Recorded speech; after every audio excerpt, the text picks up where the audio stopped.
பப்பாளி காயை பயன்படுத்தி பொரியல் செய்யும் முறை பற்றி பார்ப்போம். வீடியோவில் உள்ளது போன்று இளம் சிவப்பு நிறம் அல்லது இதற்கு முந்தைய நிலையில் உள்ள காயை எடுத்து கீற்றுகளாக அறிய வேண்டும்.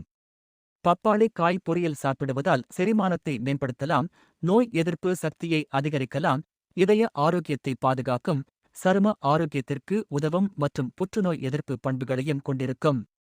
வீடியோவில் உள்ளது போல பப்பாளியின் தோலை அகற்றி சிறு சிறு துண்டுகளாக நறுக்கி எடுத்துக் கொள்ளவும்.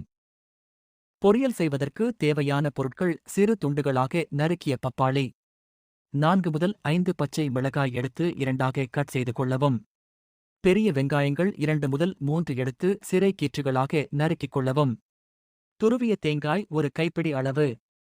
வடை சட்டியை அடுப்பில் வைத்து சூடு எரியதும் தேவைக்கு ஏற்ப எண்ணெய் ஊற்றி கடுகு போட்டு நன்றாக பொரிந்த பிறகு நறுக்கிய வெங்காயம், பச்சை மிளகாய், கருவேப்பிலை சேர்த்து வெங்காயம் கண்ணாடி பதம் வரும் வரை நன்றாக வதக்க வேண்டும். வெங்காயம், கருவேப்பிலை, பச்சை மிளகாய் நன்றாக வதங்கியதும் சிறு துண்டுகளாக நறுக்கிய பப்பாளி காய்களை சேர்த்து 1 முதல் 2 நிமிடங்கள் வரை நன்றாக வதக்க வேண்டும்.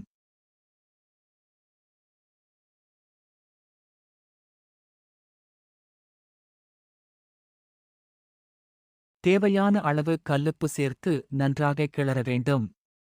பப்பாளி காயின் நீர்ச்சத்து இருப்பதால் வணக்கும் போது நீர் லேசாக பிரிந்து வரும். 1 நிமிடத்திற்கு பிறகு தேவைக்கு ஏற்ப வீடியோவில் உள்ளது போல நீர் தெளித்து மூடி வைக்க வேண்டும்.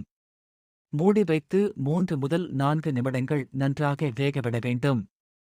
1 அல்லது 2 நிமிடங்களுக்கு ஒரு முறை மூடியை திறந்து கிளறிவிட வேண்டும். மூடியை திறந்து ஒரு முறை கிளறி துருவிய தேங்காயை சேர்த்து நன்றாக கிளறவும். இப்போது மிகவும் சுவையான பப்பாளி காய் பொரியல் ரெடி. தயிர் சாதத்துடன் வைத்து சாப்பிடும்போது மிகவும் சுவையாக இருக்கும்.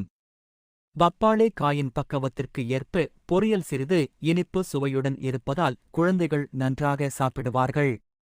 தேங்க்ஸ் ஃபார் வாட்சிங் the video. Subscribe the channel. மீண்டும் ஒரு பயனுள்ள வீடியோவில் சந்திப்போம். நன்றி. சப்ஸ்கிரைப். இயற்கை வளங்கள் சேனல் லைட்ட வீடியோ. நன்றி.